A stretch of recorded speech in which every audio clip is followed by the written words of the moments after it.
Gyandeep YouTube channel पर आप सबका स्वागत है। आज मैं आप सबको इस वीडियो में संपूर्ण रीतिकाल के बारे में जानकारी दूंगी। तो इससे पहले मैं संपूर्ण आदिकाल और भक्तिकाल के बारे में वीडियो मैंने बनाया है, और वीडियो को आपको देखना चाहते हैं तो प्लेलिस्ट में जाकर देख सकते हैं।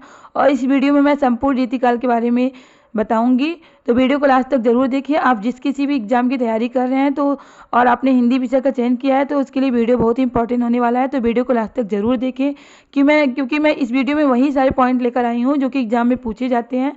तो ये वीडियो आपके लिए बहुत ही इंपॉर्टेंट होने वाला है। वीडियो पसंद आए तो वीडियो को लाइक करें, शेयर करें, चैनल को सब्सक्राइब करना ना भूलें। तो चलिए देखते हैं क्या है रीतिकाल।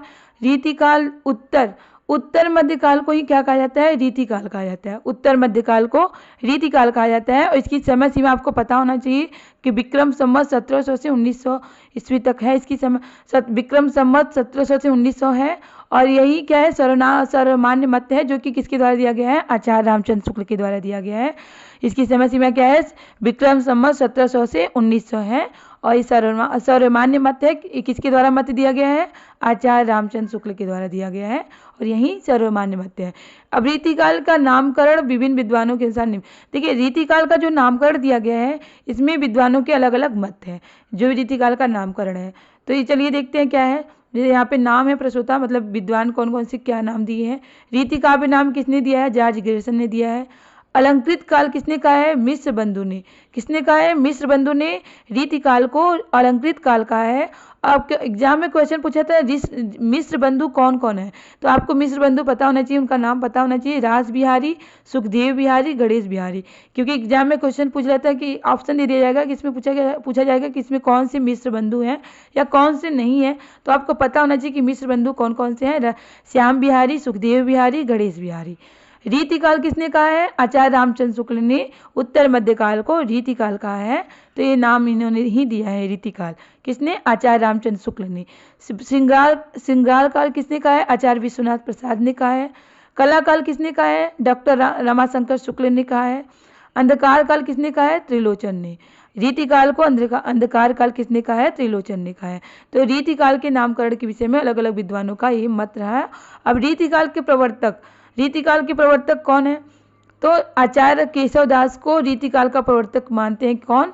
डॉक्टर नगेंद्र। और यही क्या है? सर्वमान्य मत है, मतलब यही मत को सब कोई मानता है कि आचार्य केशव दास जो है वो रीतिकाल के क्या है?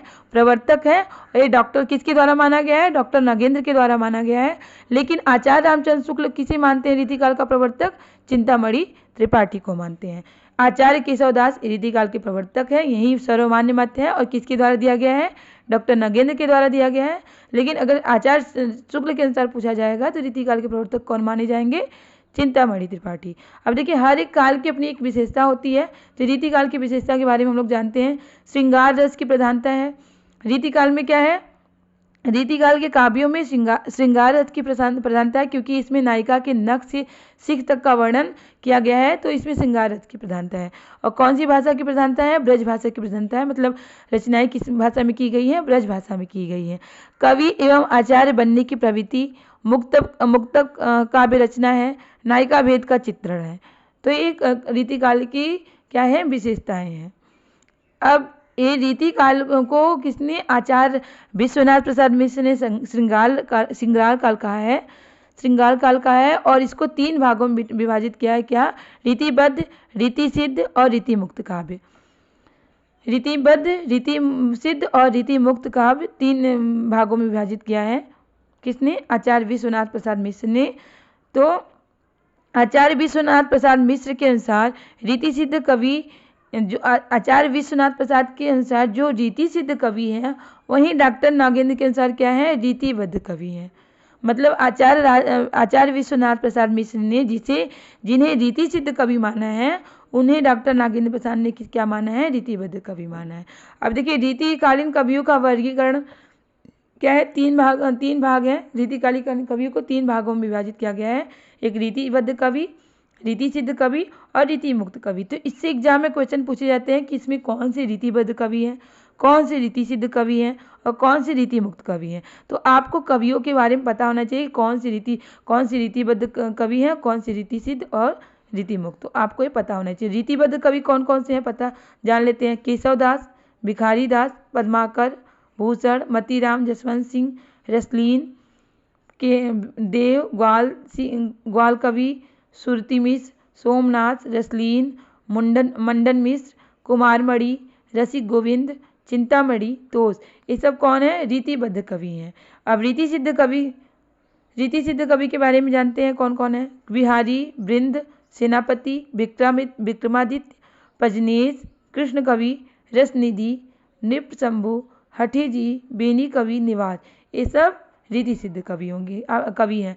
तो आपको पता होना चाहिए क्योंकि इससे एग्जाम में क्वेश्चन पूछा जाता है।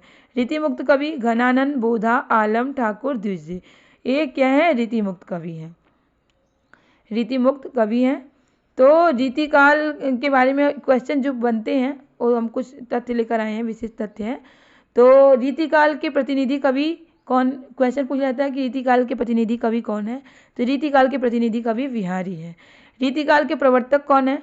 तो आचार्य केशव दास जो है वो रीति काल के प्रवर्तक माने जाते हैं।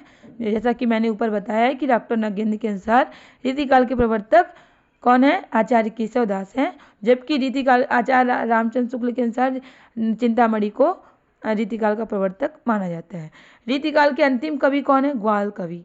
रीति काल में 20 रस का कवि किसे कहा जाता है? भूषण कवि है भूषण जो कवि हैं ये अपनी रचनाओं में 20 रस को इन्होंने दिखाया है। तो इसलिए इन्हें क्या कहा जाता है? रीति काल में 20 रस का कवि माना जाता है। किसे? भूषण। ये भी क्वेश्चन एग्जाम में पूछा जा चुका है। रीति काल में प्रगति चित्रण करने वाला कवि कौन है? तो सेनापति ऐसे कवि हैं जो कि रीति काल के ऐसे कवि हैं जिन्होंने अपनी रचनाओं में प्रगति का चित्रण किया है। रीति काल की प्रथम रचना क्या है? तो रीति काल की प्रथम रचना कृपाराम द्वारा रचित हिम तरंगिणी इनकी रचना है। किसकी? कृपाराम की, जो कि रीति काल की प्रथम रचना मानी जाती है। रीति काल की अंतिम रचना क्या है? रसरंग। रीति काल की अंतिम रचना रसरंग है। अब रीति काल के प्रमुख कवि इनकी रचनाएं देखिए, जितने भी कवि रीति काल के हैं उनकी रचनाओं के बारे में पूछा जाता है एग्जाम में, तो आपको पता होना चाहिए। चलिए देखते हैं। चिंतामणि की रचनाएं क्या है? कवि कुल, कल्पतरु और काव्य विवेक इनकी रचना है। कुलपति मिश्र की रचना क्या है? रस पीयूष निधि और सुजान विलास इनकी रचना है। भिखारी दास भी रीति काल के कवि हैं, तो इनकी रचना क्या है? काव्य निर्णय, श्रृंगार निर्णय और रस सारांश और सतरंज सतिका। केशव दास की रचनाएं क्या है? इनकी रचनाओं से क्वेश्चन बनते ही हैं। रामचंद्रिका के बारे में पूछ लिया गया, कवि प्रिया, रसिक प्रिया, विज्ञान गीता। देखिए विज्ञान गीता के बारे में पूछा जाता है कि क्या है? एक आध्यात्मिक ग्रंथ है जो कि किसके द्वारा लिखा गया है? केशव दास के द्वारा लिखा गया है। पद्माकर की रचना क्या है? जगत विनोद, हिम्मत बहादुर बिरदावली, पद्माभरण और प्रबोध पचासा इनकी रचना है। जसवंत सिंह की रचना क्या है? भाषा भूषण। मतीराम की रचना क्या है? ललित ललाम, मतीराम सतसई, अलंकार पच्चांशिका, फूल मंजरी, यशराज, ये मतीराम की रचनाएं हैं। देव की रचनाओं के बारे में जान लेते हैं। इनकी रचना है अष्टयाम, भाव विलास, भवानी विलास, देव माया प्रपंच, प्रेमचंद्र का, जाति विलास, देवचरित, ये देव की रचनाएं हैं।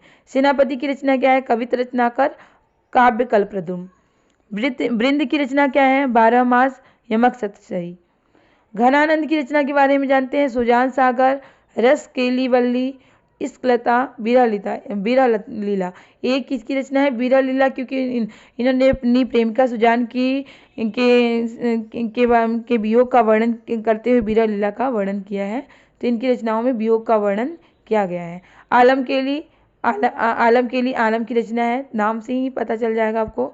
ठाकुर ठसक, ठाकुर शतक, ये ठाकुर की रचना है। बिहारी की एकमात्र रचना बिहारी सतसई है, ये आपको पता होना चाहिए। बोधा की रचना क्या है? इस्कनामा, वीरा वागीश और इस्कनामा बोधा की रचना है। द्विजदेव की रचना है श्रृंगार बत्तीसी, श्रृंगार चालसा, श्रृंगार लतिका सौरभ, ये द्विजदेव की रचना है। अब देखिए कुछ ऐसे पॉइंट जो कि एग्जाम में क्वेश्चन बनते हैं श्रृंगार रीति काल के कवियों से संबंधित, तो आपको मैं बता रही हूँ यहाँ पे। आचार्य रामचंद्र शुक्ल ने चिंतामणि त्रिपाठी को रीति काव्य का प्रवर्तक माना है। तो मैंने पहले ही बता दिया कि रामचंद्र शुक्ल के अनुसार चिंतामणि जो है रीति काल के प्रवर्तक माने जाते हैं। वैसे कौन है? केशव दास को डॉक्टर नगेंद्र के अनुसार रीति काल का प्रवर्तक माना जाता है, जो कि सर्वमान्य मत है। चिंतामणि त्रिपाठी सिद्धांत रसवादी कवि थे। कैसे कवि थे? रसवादी आचार्य थे। कौन? चिंतामणि त्रिपाठी। चिंतामणि त्रिपाठी के सहोदर मतीराम, भूषण और जटाशंकर त्रिपाठी थे। भूषण वीर रस के कवि है। देखिए रीतिकाल में वीर रस के कवि कौन माने जाते हैं? भूषण। आपको पता होना चाहिए। चित्रकूट, अब ये पूछा जाता है कि इनको भूषण की उपाधि किसने दी थी? तो चित्रकूट के सोलंकी राजा रुद्र ने इन्हें क्या भूषण की उपाधि दी थी? इनको भूषण की उपाधि किसने दी थी? चित्रकूट के राजा सोलंकी रुद्र ने इन्हें भूषण की उपाधि दी थी। डॉक्टर गणपति चंद्र गुप्त ने भूषण का मूल नाम पतिराम या मनीराम बताया है कि भूषण का मूल नाम क्या है? पतिराम या मनीराम। आचार्य विश्वनाथ प्रसाद मिश्र ने इनका मूल नाम घनश्याम बताया है। भूषण का मूल नाम क्या बताया है? घनश्याम बताया है। महाराज छत्रसाल ने एक बार भूषण की पालकी को कंधा लगाया था, जिस पर भूषण ने कहा था, शिवा को बखानो की बखानो छत्रसाल को। अब देखिए आचार्य रामचंद्र शुक्ल ने भूषण के बारे में क्या कहा है कि भूषण की वीर रस की उद्गार सारी जनता के हृदय की संपत्ति है। मतलब वीर रस की जो उद्गार है इनकी रचनाओं में, वो सारी जनता के हृदय की क्या है? संपत्ति है। शिवाजी और छत्रसाल की वीरता के वर्णनों की कोई कवियों की झूठी खुशामद नहीं कर सकता। वे हिंदू जाति के प्रतिनिधि कवि हैं, ऐसा कौन मानते हैं? आचार्य रामचंद्र शुक्ल मानते हैं। किसे? भूषण को। मतीराम का प्रथम ग्रंथ क्या है? फूल मंजरी। मतीराम का प्रथम ग्रंथ क्या है? फूल मंजरी है, लेकिन डॉक्टर बच्चन रसराज को इनकी प्रथम ग्रंथ रचना मानते हैं। किसकी? मतीराम की। आचार्य रामचंद्र शुक्ल ने लिखा है, क्या लिखा है मतीराम के विषय में कि मतीराम की सी रस स्निग्ध और प्रसादपूर्ण भाषा रीति का अनुसरण करने वालों में बहुत ही कम मिलती है। ऐसा इन्होंने मतीराम के विषय में कहा है। जसवंत सिंह हिंदी साहित्य के प्रधान आचार्य और शिक्षक के रूप में प्रसिद्ध है। कौन? जसवंत सिंह जो है वो हिंदी साहित्य के प्रधान आचार्य और शिक्षक के रूप में प्रसिद्ध हैं। जसवंत सिंह ने साहित्यिक और आध्यात्मिक दो प्रकार की रचनाएं लिखी हैं। जसवंत सिंह जो कि रीतिकाल के कवि हैं, ये साहित्यिक और आध्यात्मिक दोनों प्रकार की रचनाएं लिखी हैं इन्होंने। तोष जो है ये भी रीतिकाल के कवि थे। तो कैसे कवि थे? कैसे थे? रसवादी आचार्य थे। इनका मूल नाम तोष निधि है। इनकी रचनाओं के बारे में जान लीजिए। सुधा निधि, नखशिख और वीणा शतक इनकी रचनाएं हैं। किसकी? तोष की। कुलपति मिश्र रस ध्वनिवादी आचार्य थे। ये प्रसिद्ध कवि बिहारी लाल के भांजे थे। बिहारी लाल जो कि रीतिकाल के क्या माने जाते हैं? प्रतिनिधि कवि माने जाते हैं। उन्हीं के क्या थे? भांजे थे। कौन? कुलपति मिश्र। कुलपति मिश्र की कविता का काल मतलब समय कितना है? 1667 से 1686 ईस्वी तक माना जाता है। कुलपति मिश्र की प्रमुख कृतियां निम्न है। क्या क्या है? रस रहस्य, द्रौड़ पर्व, युक्ति तरंगिणी, नखशिख संग्रामसार, इनकी क्या है? कृतियां हैं। महाकवि देव का मूल नाम क्या है? देवदत्त था। देव आचार्य और कवि दोनों माने जाते थे। कौन से कवि दोनों माने जाते थे? आचार्य और कवि। देव जो हैं वो आचार्य और कवि दोनों रूपों में प्रसिद्ध थे। देव हित हरिवंश के देखिए देव जो हैं हित हरिवंश के अनन्य संप्रदाय से क्या थे? दीक्षित थे। कौन से संप्रदाय से? अनन्य संप्रदाय से, जो कि हित हरिवंश के थे। डॉक्टर राम स्वरूप चतुर्वेदी ने मध्यकालीन हिंदी काव्य भाषा पुस्तक में लिखा। क्या लिखा है? राम स्वरूप चतुर्वेदी जो हैं उन्होंने उनकी पुस्तक का नाम क्या है? मध्यकालीन हिंदी काव्य भाषा इनकी पुस्तक है। इसमें इन्होंने क्या लिखा कि देव की ध्वनि संवेदनशीलता रीतिकालीन काव्य भाषा में अप्रतिम है। देव की जो ध्वनि संवेदनशीलता है वो रीतिकालीन काव्य भाषा में क्या है? अप्रतिम है। ऐसा कौन बोलते हैं? डॉक्टर राम स्वरूप चतुर्वेदी बोलते हैं। किसके विषय में? देव के विषय में। रसलीन भी है। रसलीन का मूल नाम है गुलाब नबी। ये मीर तूफैल अहमद की क्या थे? शिष्य थे। रसलीन की कृतियाँ क्या हैं? अंग दर्पण, रस प्रबोध, ये रसलीन की कृतियाँ हैं। भिखारी दास की रचना समय क्या है? रचना काल क्या है? देख लीजिए 1728 से 1750 ईस्वी तक माना जाता है। अब भिखारी दास ने सर्वप्रथम हिंदी में काव्य, देखिए भिखारी दास एक ऐसे पहले कवि हैं। भिखारी दास ने ही सबसे पहले हिंदी में हिंदी काव्य परंपरा, भाषा, छंद, तुक आदि काव्य पर विचार किया। सबसे पहले हिंदी में इन्होंने। किसने? बिहारी दास ने। माखन ने हिंदी में सर्वप्रथम कुंभक, हरिमालिका, मदन मोहन, सूरज, तरलगति, सदागति, सुबल, प्रवाह, गंधार नामक मात्रिक छंदों का निरूपण किया है। किसने? माखन ने। हिंदी में रीति का अर्थ है काव्य रचना पद्धति से। देखिए, रीति का अर्थ क्या होता है, काव्य रचना पद्धति से है, किंतु कहीं कहीं इसे पंथ से भी अभिहित किया जाता है। किससे?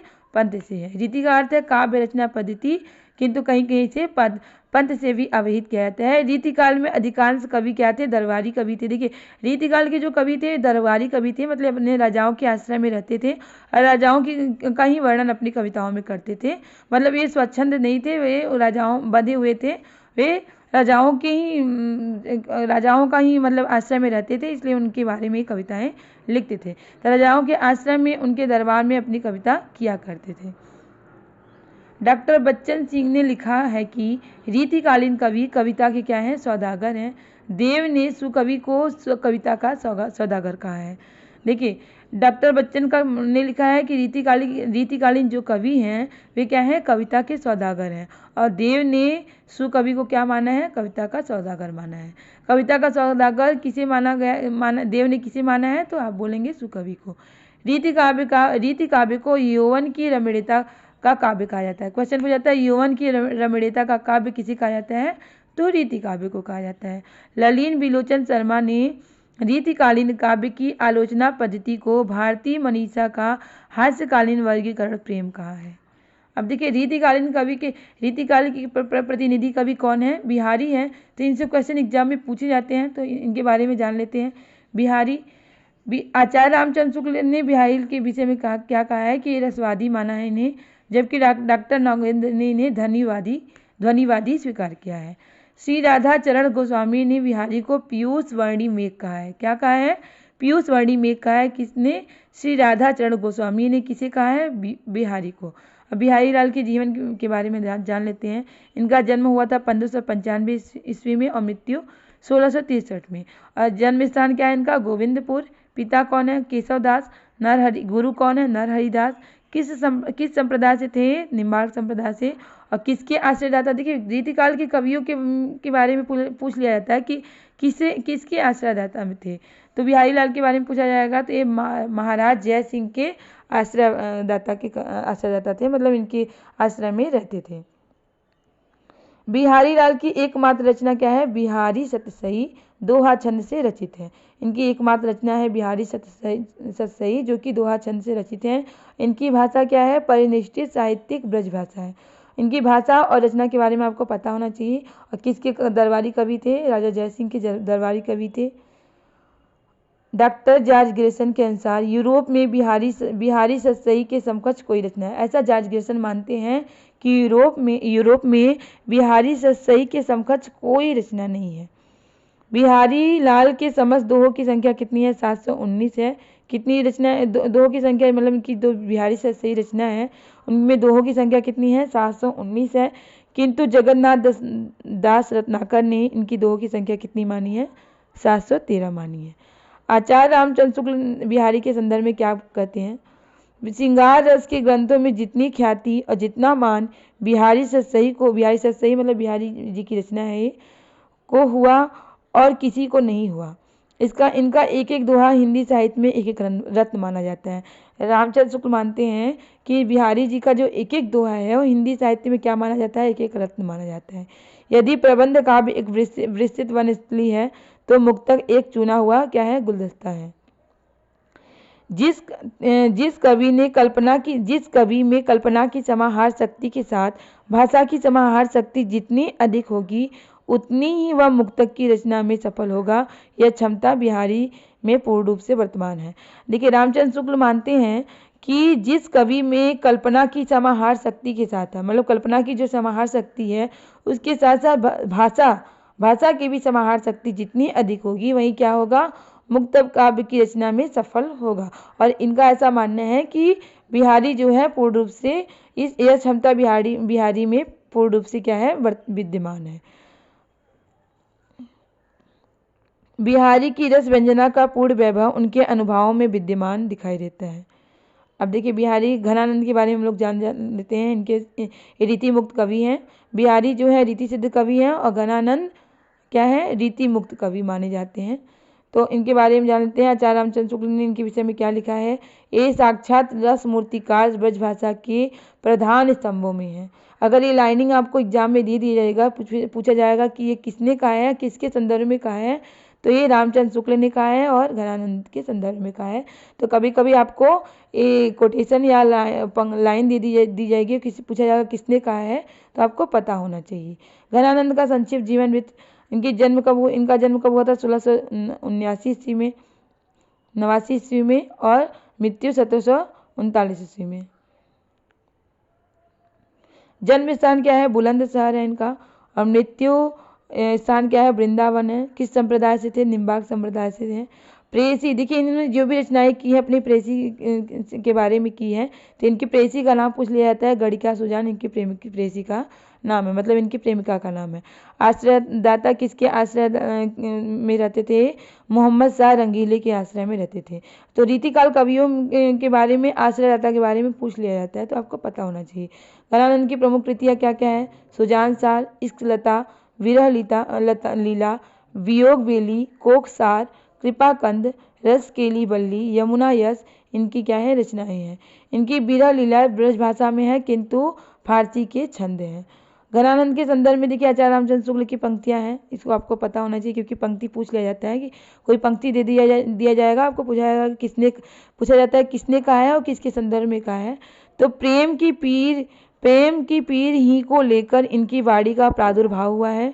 प्रेम मार्ग का ऐसा प्रवीण और धीर प्रतीक तथा जवाबदानी का ऐसा दावा रखने वाला ब्रजभाषा का दूसरा कवि नहीं है, ऐसा रामचंद्र शुक्ल मानते हैं घनानंद के संदर्भ में।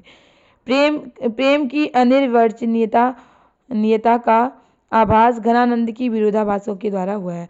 अनिर्वचनीयता का आभास घनानंद की विरोधाभासों के द्वारा हुआ है। अब देखिए रीतिकाल के प्रमुख कवि और उनसे संबंधित दरबार। अब देखिए कौन से दरबार में रहते थे, तो आपको पता होना चाहिए। बिहारी जयपुर के राजा के दरबार में रहते थे जय सिंह। चिंतामणि नागपुर के राजा के दरबार में रहते थे। केशवदास ओरछा के दरबार में रहते थे। और भूषण जो है पन्ना के दरबार में रहते थे। भिखारी दास है प्रतापगढ़ के राजा के दरबार में रहते थे। बोधा भी पन्ना के दरबार में रहते थे। कुलपति मिश्र जयपुर के राजा के दरबार में रहते थे। देव जो है पिहानी के दरबार में रहते थे। और मतीराम जो है वो बूंदी के दरबार में रहते थे। रघुनाथ जो है वो काशी के राजा के दरबार में रहते थे। रीतिकाल के बारे में आपको संपूर्ण जानकारी मैंने बताया है। अगर वीडियो पसंद आया तो वीडियो को लाइक करें, शेयर करें और चैनल को सब्सक्राइब करें। उम्मीद है कि आपको वीडियो ज़रूर पसंद आया होगा, और वीडियो पसंद आया तो वीडियो को लाइक करें, शेयर करें, चैनल को सब्सक्राइब करें, क्योंकि आपका लाइक शेयर सब्सक्राइब ही हमें मोटिवेट करता है इस तरह के टॉपिक लाने के लिए, जिससे आपकी अच्छी तैयारी हो सके और आप अपने एग्जाम में सफल हो सकें। तो इसी तरह के टॉपिक, इसी तरह के क्वेश्चन की तैयारी करने के लिए हमारे चैनल से जुड़े रहें। तब तक के लिए मिलते हैं नेक्स्ट क्लास में। बाय।